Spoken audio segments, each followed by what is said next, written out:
Did you know that the Mormons once invented their own alphabet? For English? Or that this fella invented one too, Benjamin Franklin? Well, they did, and they are not the only ones. So let's explore and rate some of the many failed attempts to come up with a new English alphabet.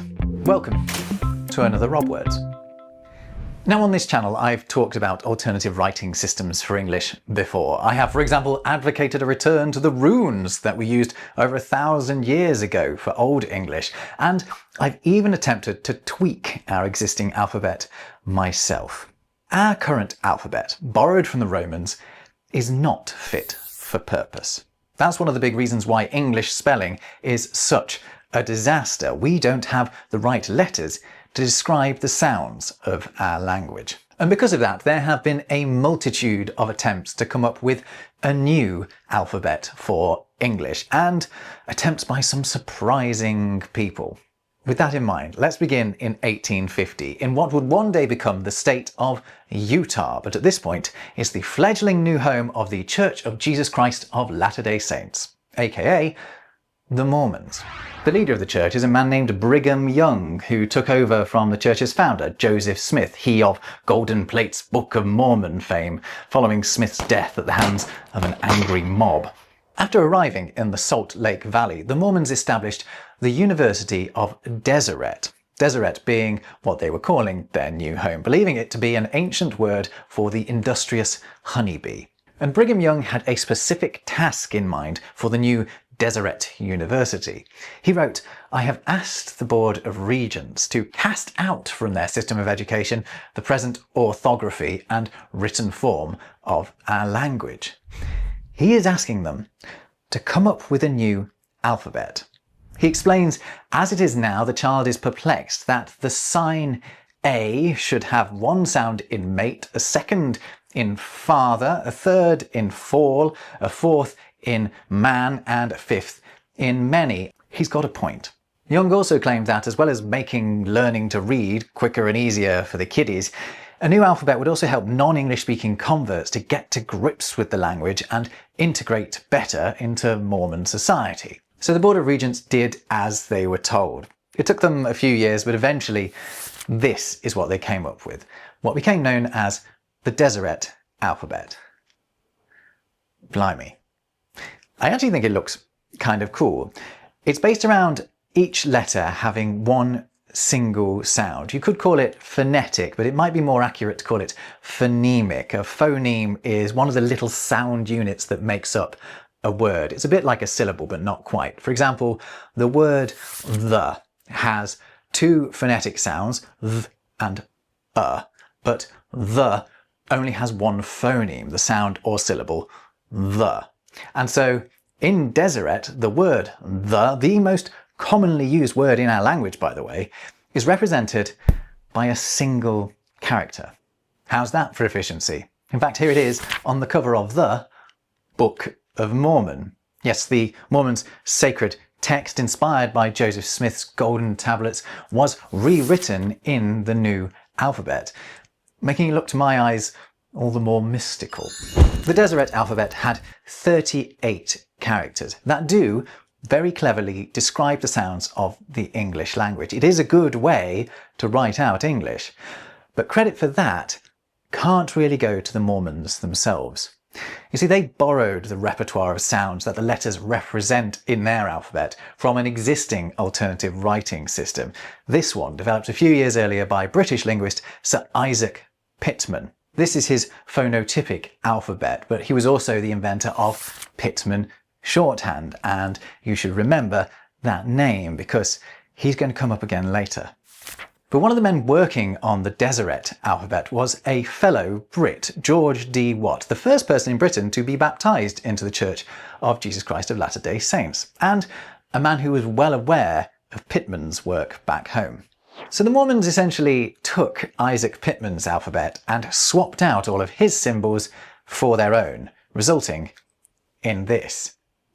Now, I think a graphic designer might complain of a lack of stylistic uniformity in this. The letters don't necessarily look like they all belong together. There are curly-whirly ones, there are jaggedy-waggedy ones. It's also unclear where these symbols came from. Some of them are just the Latin letters reversed or turned upside down, or just left pretty much as they are, and others are completely novel. Maybe Phoenician-inspired? We don't know. But that's what they came up with, and sincere efforts were made to make the Deseret alphabet catch on. However, ultimately, it didn't. Learning it proved too much hard work for even the most well-meaning convert. But traces of it can still be found, including on this one headstone. So let's take a look at the pros and cons of the Deseret alphabet and see what we think of it. Pros: it describes the English language really well, plus it is creative, and we like creativity, don't we? Cons: it's too complicated. 38 letters, and the mix of shapes, it's just a bit messy for me. So am I really going to give this an arbitrary rating out of 10? Yes, I am. I'm going to give the Deseret alphabet 5 out of 10.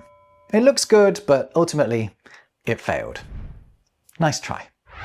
Now, the Mormons weren't the first Americans to attempt to revolutionize English writing. For our next alternative alphabet, we need to go back another 7 decades or so to the invention of this, Benjamin Franklin's alphabet. That's right, this guy, the American founding father, inventor, scientist, and all-round brain box. He was an impressive fella. But one of his less successful schemes, I think it's fair to say, was his efforts to give the alphabet a more natural order, as he put it. The result was this, an alphabet that doesn't look too dissimilar to what we're using now, but with some fundamental changes. For a start, check out these guys. Benny took it upon himself to invent 6, I think rather elegant looking, new letters to represent sounds neglected by the Latin alphabet because the Romans didn't use them. Crucially, they include the most common sound in the English language, but one that we don't have a letter for, the sound that we make all of the time. It's called schwa. He also brilliantly gave us a letter to put at the start of the word the, too, so he's got the down to just 2 letters. Later the Mormons will get it down to 1, of course, but 2 is an improvement on 3. Franklin has also come up with another letter for the slightly different th sound, the th, at the start of words like 3 or thanks. The difference between those 2 th sounds, by the way, is whether or not you use your vocal cords. You do for the, but not for 3. Try it. Th. Th. Regular viewers of this channel will know that we used to have letters for these 2 sounds in our regular alphabet, the beautiful ev and thorn, which I have regularly advocated that we bring back. I remain hardcore thorn. But failing that, I like what Benny's done here, hinting at the T and H that we currently use for those sounds with his new letters. He's done the same with a sh sound too. Oh, and here's a cool thing. He's given us a letter for the ng sound that we're always using. But not content with just adding some new letters, Benjamin Franklin also took a few away in his new alphabet too, meaning it still had only 26 letters like we do now. Gone are C, J, Q, W, X, and Y, all of which he felt were just doubling up on the work of other letters. Now, I'm with him on most of that, but no J?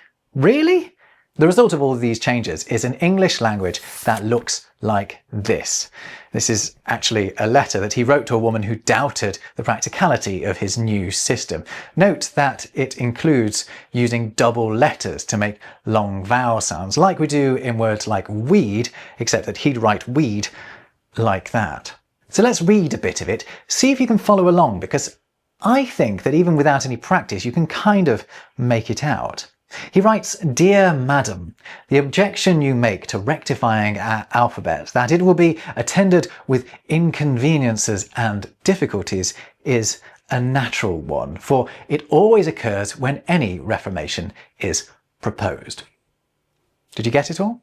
Franklin's alphabet is a phonetic one, meaning that we can actually infer his own accent from how he's spelt out the words here. He clearly pronounces one as one, and he pronounces the H in words like when. This is kind of a cool insight into the man, but it's actually a real drawback of his alphabet because it fails to account for differences in accent between the writer and the reader. It also means that words can be spelt differently just depending on who is writing them. For that reason, and maybe others, Dr. Franklin lost interest in his own alphabet. However, his efforts did inspire a friend of his, someone who would probably do more to simplify spelling than anyone else in the history of the English language. American dictionary writer Noah Webster, whose stripped-back ways of writing words are now standard American English spelling. But what do we make of Benjamin Franklin's efforts? Well, pros, it's mostly made up of letters we're already using, plus it's short, so both of those things make it easier to learn. Cons, it ignores differences in accents, and I just think getting rid of J is a mistake. But overall, I really like it. He hasn't reinvented the wheel, just improved on what we have. I'm giving it an alphabetical excellence rating of 7 out of 10. I wonder what Benjamin Franklin and his fellow founding fathers would make of developments in modern-day America. Well, it might well depend on the news sources that they choose to read. For example, how about President Trump's apparent desire to make Canada the 51st American state? He just reiterated the idea during a Super Bowl interview. Well, Ground News has pulled together over 100 articles on that story from around the world. And that's what I really love about Ground News and why I've been working with them for over a year now. I can get deeper insight from a story by comparing the language of different perspectives all in one place. See how left-leaning outlets use words like annex and invade to stress the aggressiveness of Trump's approach, whereas right-wing outlets focus more on Trump's financial justifications for the idea. It has never been more important to understand the political biases and reliability of your news sources, and Ground News, who've sponsored this video, lay it all out for you. What's more, they have this excellent blind spot feature that shows you stories that you might have missed because only one side of the argument is covering them. So if you want to see how language shapes the news and also stay fully informed, go to ground.news/robwords or use my special QR code to get 40% off unlimited access to Ground News like I have. On to our next audacious attempt to revolutionize English writing. Allow me to introduce you to the global alphabet. Like Benjamin Franklin's alphabet, the global alphabet was the work of just one man, this guy. Robert Latham Owen. He is a fascinating fella. He was one of the first senators for the state of Oklahoma. He was Cherokee on his mother's side, and he was also instrumental in setting up the US Federal Reserve. But after his retirement from politics, he shifted his focus to spelling reform. And why not? In 1944, in a little book subtitled A Method of Teaching English to the World, he revealed his global alphabet, an alphabet that he promised would do no less than open the door to all human knowledge. So let's check it out then. Well, here's how he lays it out in his book with these very simple characters of just 1 or 2 strokes. Your pen never has to leave the page in writing each one. And there are 18 vowel letters in the global alphabet, which rather dwarfs our 5/6/7 if you like writing out Welsh words. 18 vowels, 18 consonants, and 6 compound consonants. So that is 42 characters altogether. Ouch. But it's not actually all that bad because the shapes are all related to one another and there are common themes. Similar sounds look similar to one another, just with slight variations, and those variations are regular. And this large bank of letters describes the sounds of English very well. Here it is on the page, and you can see how a word like daughter, which is a spelling disaster at the moment, goes from 8 letters to just 4 in the global alphabet. Mother sheds a letter as well. So it is good for writing out English. And Senator Owen thinks that therefore it will be the key to helping more people around the world to learn our language. However, at no point in his book does he explain why you need a whole new alphabet to do this, rather than just reforming English spelling and saving millions of non-English speakers the bother of having to learn a whole new alphabet. But there's a reason for that. It's because he hopes that every language in the world will start to use the same alphabet, his alphabet. Senator Owen includes in his book testimonials from linguists from around the world who think the global alphabet is a marvellous idea. One Japanese expert says, with very few alterations or additions, the system contains the possibility of practical worldwide application. America is of course at war with Japan at the time this is printed, and what's more, Robert Owen also gives Germany's leader a somewhat supportive shout out when praising recent spelling reforms in Turkey. He says Turkey has become sufficiently powerful to command the respect of even Adolf Hitler. Good for them. Owen's biggest inspiration, however, is Joseph Stalin's Soviet Union, where he says that illiteracy has been abolished. He spends a whole page praising the USSR, who are technically America's allies at this point, but the Cold War is mere historical moments away. So what do we make of the global alphabet then? Well, I think it's rather clever. Pros, simple, easy to write letters. Owen actually reckoned you could learn them in a single day. It also covers the sounds of English really well. Cons, some of these letters are maybe too similar to one another. You have the shakes one day and then when and quick are going to look the same, aren't they? Also, I'm not sure how legible this really is, and it is a bit inspired by Stalin. So a rating, well, I think for ease of learning it beats Deseret, but falls short of Franklin's simple tweaking of the Latin alphabet. Let's give it 6 out of 10. Let's check out another potential new alphabet, this one, Unifon. Unifon was invented in Chicago in the 1950s by a man named John R. Malone, and the reason he did it is, I think, a surprising one. He was commissioned to do so by the aviation industry. You see, following several air crashes and near misses due to international miscommunications between pilots and air traffic controllers, it was decided that a standardized way of communicating by airlines around the world was required, and a universal alphabet was briefly thought to be the answer. That was until all the airlines just decided to use English. And so Malone's contract was cancelled. But he was convinced he was onto something good, something that would be great for teaching kids English. So he continued his work and produced Unifon. The name means one sound because each letter produces only one sound. It looks a lot like our existing alphabet, doesn't it? But with some letters lost and some letters gained. C is gone, for example, leaving S and K to do its job, but we have this new C with a line through it that makes our ch sound. Similarly, an S with a line through it makes our sh sound. I like that. We also have new letters for our two TH sounds as well. And the letter U has a new job, making that most common sound in our language, the schwa, the Malone's belief was that Unifon could serve as training wheels for reading. He wanted children to be taught it first, then transitioned to the old people alphabet, as he called it, a bit later. And for hundreds of kids, that is precisely what happened as it was trialled in cities around the United States. But Unifon was used for another purpose that I think is kind of amazing. It was used to help Native American groups to write down their own languages, as well as to learn English. John M. Culkin, who carried on Malone's work, claimed enormous success in this, saying the Yurok, Tolowa and Karuk tribes have been using Unifon both as their official alphabet for their own languages and as their initiation into the reading and writing of their own traditional literature and English. Pretty impressive. Unifon and its 40 characters does do a similarly good job of covering the sounds of English to the global alphabet. However, it's much easier to pick up. Actually, if you go to unifon.org, which hasn't been updated for 20 years but is still there is an imagined set of headlines from 2045, which is kind of funny because these would have been written in like 2001. See if you can pass this along with me, and apologies in advance because it does rather force me into a pseudo-American accent. Here we go. Ozone created by electric cars, now killing millions in the third largest country in the world, California.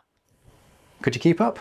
If not, perhaps a song might help you remember the letters, because guess what? There is a Unifon alphabet song. It was created only a couple of years ago by a guy called Liam Butler, and I think it kicks ass.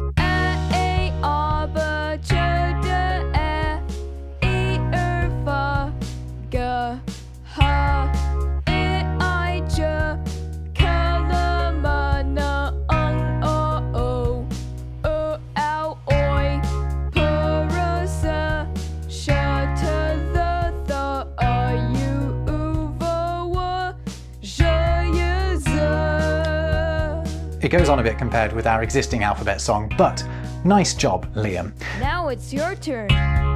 So what do you make of the Unifon alphabet overall? Well, pros, it uses shapes we already know, making it easier to learn. It covers the sounds of English really well, as I've said, and it has had some real life successes. Cons, spelling depends on your accent, which isn't great, as we've discussed.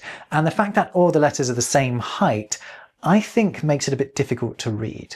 But overall, I think the use of Unifon is a more realistic prospect than others that we have learned, and therefore I am going to give it pretty decent 8 out of 10.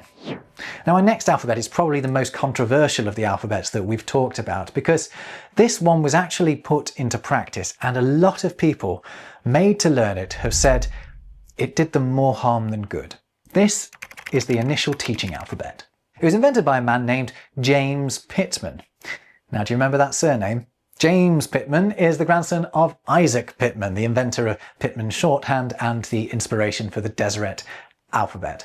As its name suggests, much like Unifon, the intention for the initial teaching alphabet, or ITA, was that it would be taught to children first.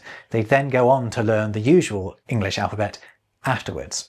And as such, the ITA is designed to look like the Latin alphabet. It has a whopping 44 letters. However, they are all decipherable if you can read our regular alphabet. They are pairs of letters smashed together like the long vowels, or sh, ch, th and the and wh. There's also a ng character which just looks like an N and a G, and the characters for the double O's in book and spoon look kind of like double O's. The idea is that ITA is a gateway to regular reading, free of the obstacles placed in your way by odd English spellings. So does it work? Well, we have a really good idea of that, because in 1961 it was introduced into some British schools. Some progressive schools in the States and in Australia took it up too. And the results were, let's just say, mixed. I've had people who were taught ITA get in touch with me when I've talked about other alphabets in the past, and almost universally they've said they hated it. They said though it was easy to learn, there was no plan to transition them to the normal alphabet afterwards. One called it a ridiculous thought bubble from people in charge of teaching small children. This BBC article from a few years back also tells some horror stories. However, I've also heard from some people who felt it got them off to a good start. One told me they were able to begin reading without the constant need to bother my parents with, "What is this word?" And that is precisely what it was designed to do. ITA is still with us, it's still in use, and its proponents claim big successes in getting people reading, particularly people with reading difficulties. They point to studies suggesting it helps a lot with the remediation of dyslexia, for example. And if that is the case, how can I criticise? But let's park the politics and take a cold look at it. How does the initial teaching alphabet compare with our other alphabets? Well, pros. It looks so much like our existing alphabet that switching to it would be easy, even though that is not the point of it. It also covers all of the sounds in English really well, so far as I can tell. Cons, 44 letters is a lot. Plus, I also think it misses a few tricks. You have both C and K making the K sound in ITA. The reasoning presumably being that it makes the switch to normal spelling easier, but still, they got rid of Q. So I'm going to give ITA just a 4 out of 10, because it isn't an improvement for anyone who already reads the Latin alphabet. It just isn't. But ultimately, it was never meant to be. Now, James Pittman was involved in the creation of another new alphabet that I am rather more of a fan of, the Shavian alphabet, funded by the brilliant playwright George Bernard Shaw. I think it is so good that I made an entire video about it. I recommend you watch that one next. Let me know which of these alphabets you liked the most in the comments. I'll see you in whatever you choose to watch next. In the meantime, take care.